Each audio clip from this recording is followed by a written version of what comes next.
You are a spawn of Revan, aren't you? Come sit. Fancy choice of words. Yes, I am one of them, Master. What's your name exactly? You may call me Kreia.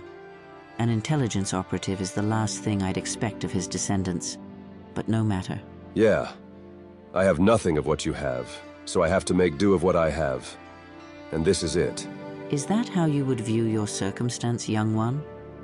That is more than one of your standing could ever hope for. One might have grown bitter over his lack of certain gifts. Not sure I'd put it that way. The Force and I aren't exactly on speaking terms, but those who hear it have some interesting worldviews I won't really think I'd ever understand. By being blind to it, there is much you understand that the Jedi would never know. It was never your choice to be born without the Force, as is theirs with it. But few have ever chosen to give up these abilities. Well, I certainly know how to make my way around the criminal underworld without drawing too much attention to myself. And your humor, it reeks of copium. A man still questioning his purpose, his heritage and his legacy. There is no shame in such feelings, Theron Shan. I mean, I have some big shoes to fill, do I not? Revan, the great savior of the Republic. Many knew Revan as the prodigal knight, others a Sith Lord. But Revan was more than those titles. And if you wish to truly know Revan, you must unveil the mask over his face. He was, after all, only human. Same as everyone else, they all come out from their mother's womb, except for the Trendershans. Revan was eager to learn, and sought out many masters everywhere. This was what drove him to excel, and it was why he answered the call to fight the Mandalorians. To no one's surprise, he's now a big legend and all so. Perhaps in a way you are already fulfilling his legacy more than you know.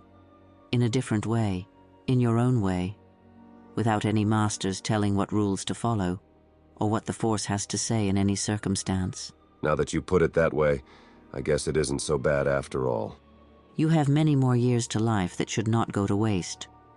But hold on one sec. If the Force connects all of us together, doesn't that mean it's just making us have this conversation? Your whole stunt to live a life free from the Force, what if it planted those in you? What makes you think so, Theron Shan? We are the sum of our choices, as are our desires. As there may be influences, I have never drawn that inspiration from anything else but my own. But don't forget our circumstances and our background, pretty important when it comes to tracking people down. Indeed they do. But the onus is on us to harness and manifest their influence. So you could have just tried doing that instead of pulling a ritual on Malachor. Of the many things in the galaxy, we should focus our efforts on more productive thoughts. So, you just don't know the answer to what I just asked? Admittedly so, young one. It is something you must seek out on your own. But hey, I have another question. Is water wet?